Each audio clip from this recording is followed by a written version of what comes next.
Salut mes Nakamas, c'est le Doc, j'espère que vous allez bien. On est parti pour la réaction live du chapitre 813. Alors regardez la tenue et regardez les cartons, c'est que je suis en train de préparer tout pour aller au J animé à Gatineau. Je vous ai déjà fait une petite vidéo là-dessus. Donc là c'est vraiment le stress, je sais pas si ça se ressent dans ma voix. J'ai juste le temps de faire ça avant de finir de préparer.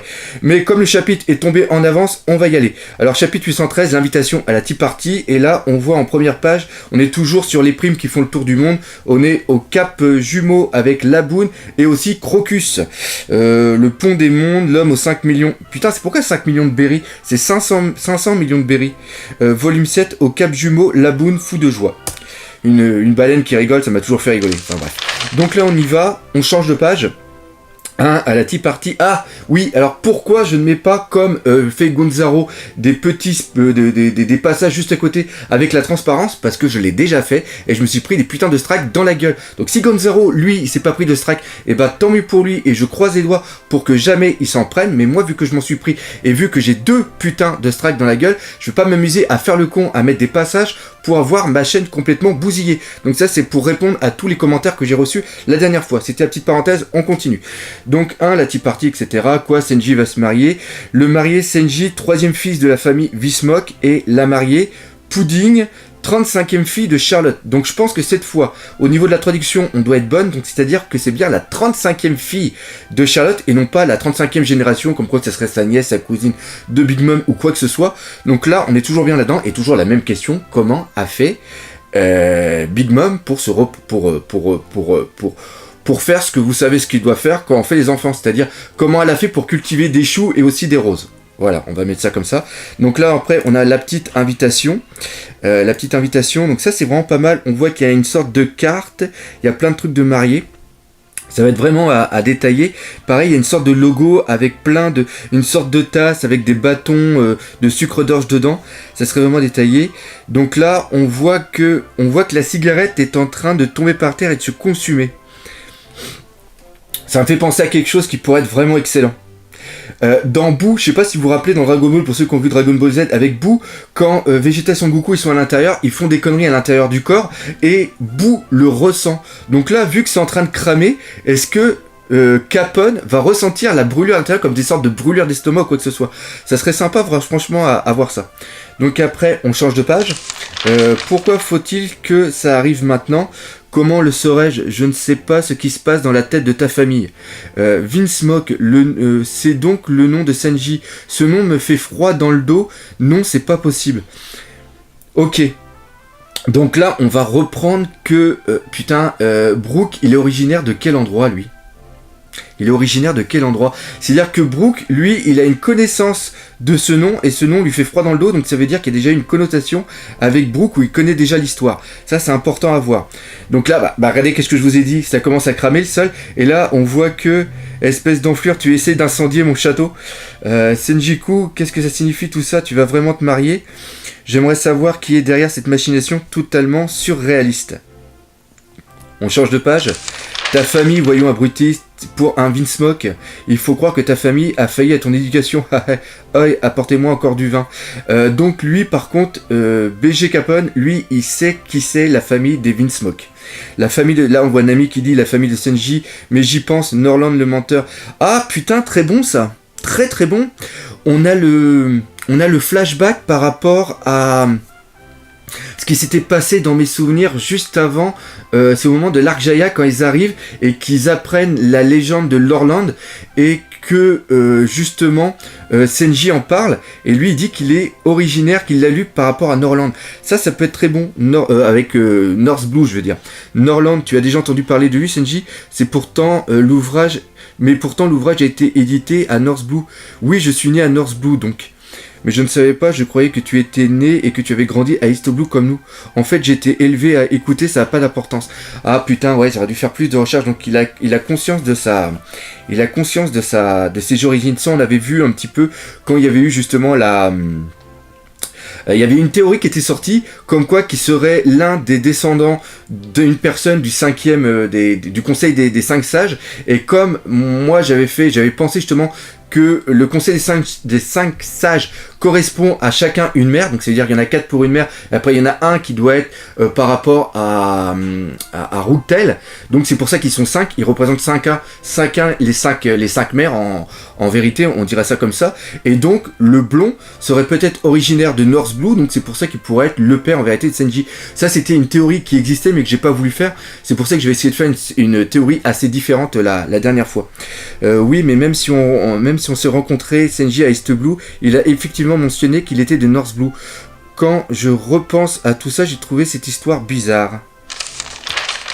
Attends, c'est carrément un trait, et là il y a Brooks qui dit, on change de page, pardon. Attends, mais c'est carrément étrange, Nami-san, en effet, pour aller de North Blue à East Blue, il faut traverser Red Line. Et ça, en un sens, c'est normal. Ok. Red Line, c'est celle qui est comme ça, et Red Line, c'est celle qui est comme ça. Non, Red Line, c'est celle qui est comme ça. Donc oui, en effet, il faut bien qu'il traverse Red Line il faut qu'il traverse Red Line pour aller dessus. Ouais, c'est ça. Exactement, ce n'est pas un petit déménagement familial. Ta traversée de Red Line révèle carrément de l'aventure. Sanjin-chan, quel est ton genre d'éducation que tu as reçu? Et en un sens, si on peut penser à ça, il y a plein de trucs qui sont en train de se faire. Plus important au cas où vous leur échappez, Charlotte, c'est le nom de Big Mom. Ne me dites pas que la future mariée est l'une des filles de Big Mom. Quoi, Senji va devenir un membre de la famille d'un famille justement des empereurs.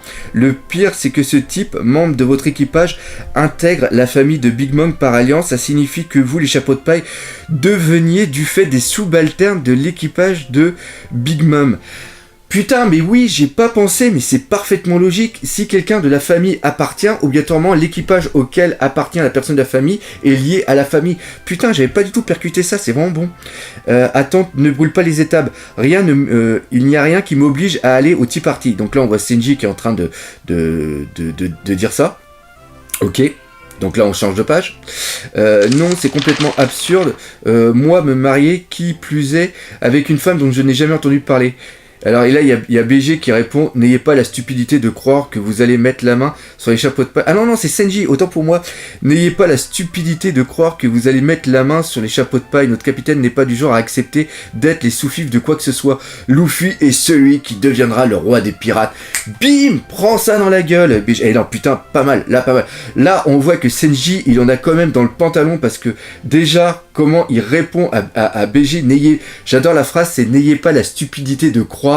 Et à la fin, Luffy est celui qui deviendra le roi des pirates. Et il dit ça en plus, en gros là, c'est vraiment génial. La discussion est close, je vous prie la discussion est close, je vous laisse garder César si vous souhaitez, allons-y. Quoi ? Excellent. Il semblerait qu'il y ait... Alors là, il y a BG, pareil, toujours dans son calme, c'est vachement bien. Le jeu de rôle entre les deux est vraiment excellent. Il semblerait qu'il y ait un petit malentendu. Je n'ai fait que transmettre l'invitation, que ce soit un yes ou un no. C'est-à-dire, alors là, en anglais, dans le texte original, Jap. Ok, donc là, on reprend... c'est génial que Ichiro Oda ait choisi justement de mettre le terme anglais, car là on reprend vraiment Al Capone tel qu'il est par rapport à la mafia anglaise. Donc il y a une connotation américaine par rapport à Capone BG. Que ce soit un yes ou un non, tout de suite. Attends, je n'ai pas du tout... Ah putain, je suis trop con, on va se calmer. Que ce soit un yes ou un no, je ne t'ai pas du tout demandé d'y répondre. Nous sommes à l'intérieur de mon château. On change de page. Et vous êtes d'ores et déjà capturé. Nous sommes actuellement en route pour rejoindre Mama. Ah bah oui, ça c'est pas con ça. Bah oui, parce que même si eux ils ont l'impression de pas bouger dans le château, même s'ils ont pas la sensation d'avoir des mouvements, lui, BG a toujours la conscience de l'extérieur et lui peut facilement partir. Et justement là on voit qu'il s'éloigne avec Pecom qui est complètement au sol. Vous en êtes peut-être pas encore rendu compte, mais nous avons déjà commencé à nous déplacer car ils vont me tuer, lâchez-moi, je vous en prie. Alors là, on a César qui est en train de complètement chialer. Ce que tu cherches, c'est de te battre, ça sera avec plaisir, mais garde à l'esprit que j'ai le contrôle total de ce qui se passe à l'intérieur du château. Putain, ça c'est bon ça. On voit une autre évolution du pouvoir de BG, c'est-à-dire que là, il y a le chandelier au sol qui se transforme en couteau, il y a le chandelier au niveau de la table aussi, il y a la nappe qui entoure Senji, et il y a plein de haches et plein de canons qui sortent. Putain, ils sont fous construit est vraiment excellent. D'ailleurs, maintenant, on pense que ça fait quand même un peu redondant par rapport à Boo, c'est-à-dire que s'il arrive à absorber quelqu'un à l'intérieur de son corps, il peut en faire absolument ce qu'il veut. Son pouvoir est vraiment très très bon, donc après avec une utilisation de Haki par rapport à son pouvoir, ça peut être vraiment badass. Par contre les chiottes, si tu chies à l'intérieur de Capone, que deviennent tes excréments? C'est pas une bonne question ça? Ok. Nami est en train de se noyer. Nami-san, je fais ce que je veux de ce qu'il y a à l'intérieur de mon château. Et même si vous décidez de vous battre ici, vous ne pourriez pas vous échapper à la tea party de Mama. Tout le monde dans le nouveau monde est déjà au courant, sauf vous, manifestement. Putain, encore une fois, c'est vraiment très très bon. Donc, et là on arrive sur un autre truc vraiment excellent de ce que je disais, c'est-à-dire que vu que tout le monde est au courant, la flotte de Luffy va être au courant que Senji va se marier et va sûrement vouloir aller au mariage. On y va. Nio Rojo, Nio Roro, alors ça c'est un rire. Tout juste, il y a deux choses que Mama a en horreur, autant pour moi. Ce sont les friandises amères et que les invités ne se présentent pas à la tea party. Donc là on voit un nouveau mec qui arrive. Ceux qui ont le malheur de décliner l'invitation de Mama le regrettent amèrement. Dès le lendemain, c'est pas très joli à voir. Vous êtes prévenu Ro. Donc là on sait pas qui c'est ce nouveau personnage. On change de page. Une invitation à la tea party de Mama Ro n'est ni plus ni moins qu'une sommation. On dit d'ailleurs que même les démons de l'enfer viendraient s'ils étaient invités à la tea party de Mama. Là, on revient sur un thème que j'aime beaucoup par rapport à One Piece, c'est-à-dire le démon des enfers. Il y a bien un niveau de religion, il y a bien une religion qui est présente dans l'univers de One Piece. Il y a peut-être bien une sorte de paradis, il y a une sorte d'enfer, et il y a aussi des démons.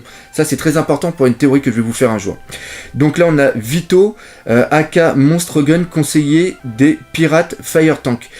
Ok, donc on voit encore une fois que au niveau de Capone, il y a des sortes de...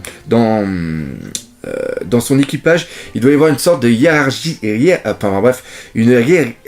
j'arrive pas, j'ai du mal aujourd'hui, une hiérarchisation, putain, mais j'arrête d'utiliser des mots comme ça, ok, d'accord, donc on voit que là, il y a des pirates qui s'appellent les Fire Tank, et le mec a l'air quand même d'être assez puissant, puis le mec c'est Fire Gun, donc ça doit être bien sûr des mecs qui sont spécialisés dans les armes. Après, bien sûr, libre à toi de venir ou pas, mais permets-moi de te dire quelque chose. Et là, il est en train de lui dire quelque chose à l'oreille, puis on voit Senji qui est en train de changer de tête. Pas mal. Encore une fois, Ichiroda est en train de totalement nous troller la gueule. On change de page. Et là, on voit que tout le monde ne bouge pas. Et là, il a vraiment une bonne gueule de démon, de diable, le mec. En plus, avec le tatouage qu'il a sur le front, on est parfaitement dans un truc. Et là, on voit Senji qui est en train de se rallumer une cigarette. Comment diable avez-vous fait pour le découvrir? Putain, question stupide. Donc ça veut dire que Senji est au courant de ses origines, donc il s'est enfui de sa famille. L'une des impératrices du monde des pirates elle-même, Big Mom, est notre boss. Si elle dit de mourir, tu meurs. Fais tout ce qu'elle te dit, comme ça, si ta vie en dépendait, tu ferais mieux de te préparer à faire au moins ça, si tu veux pas finir comme un sous-fif de qui que ce soit. Ok, d'accord. Donc là, on voit une image avec Big Mom qui est juste derrière Capone. En vérité, quand un empereur te dit à genoux, tu te mets à genoux. Quand un empereur te dit d'ouvrir la bouche, tu ouvres la bouche. Enfin bref, vous l'avez parfaitement compris, c'est la misère. Donc là, on change de page. Senji, tu vas bien? Qu'est-ce que cet homme t'a chuchoté? Va me chercher un papier et un crayon. Un message pour les chapeaux de paille, hein. Donc là, on voit Senji qui est en train d'écrire. Donne ça à Luffy et aux autres, Nami-san, Chopper et Brook. Et en train... Alors, c'est encore une fois, là, contrairement à ce que j'ai dit la dernière fois par rapport au fanservice, j'ai dit fanboy, mais dans ma tête c'était fanservice. Là, on voit encore une utilisation du fanservice qui aurait parfaitement pu totalement être. En plus, ça aurait été un petit clin d'œil par rapport à Senji. Et on voit qu'il est vraiment traumatisé parce qu'il aurait pu franchement faire ça. C'est-à-dire que là, on le voit avec un papier. Et le papier, il est en train de le mettre dans les chaînes au niveau de Nami-san. Et il aurait pu parfaitement lui mettre dans le décolleté, comme les femmes qui ont des gros poumons, des grosses poitrines, ont l'habitude de faire avec les bifetons. Donc là, on voit encore une fois qu'il aurait pu avoir un gros fanservice où on aurait vu les nibards de Nami, puis Senji en profiter pour mettre la petite lettre au milieu. Je vous en prie, croyez-moi, je n'ai jamais eu l'intention de vous cacher quoi que ce soit, mes amis. Donc oui, on reprend vraiment que Sanji est au courant de son origine. On change de...